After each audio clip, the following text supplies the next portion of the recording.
everyone. Sir, I want to ask something. Mm-hmm. Sir, this course was very helpful for all students. I think so, all students, but it was very helpful, especially for me, because I learned a lot from this.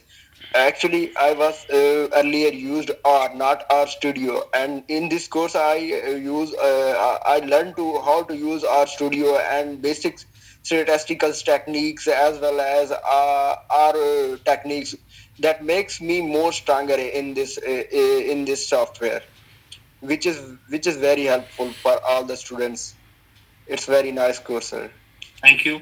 In future, be part of our program. We do other things also. I am planning to do text analysis also and in the higher level of regressions also. Thank you, Mohammad Ishan ji, for your feedback.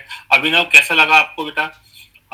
And अभिषेक, थोड़ा difficult था, थोड़ा higher था आपके लिए, but I hope ज्यादा difficult नहीं था। पहले शुरुआत में समझ में नहीं आया था कि सर चीजें कैसे वर्क करती है, फिर उसका पता चला कि ये बेसिक स्टैटिक्स की है, मतलब वर्क है, और फिर उसका कैसे इसे हम हैंडल कर सकते हैं, तो थोड़ी थोड़ी चीजें आसान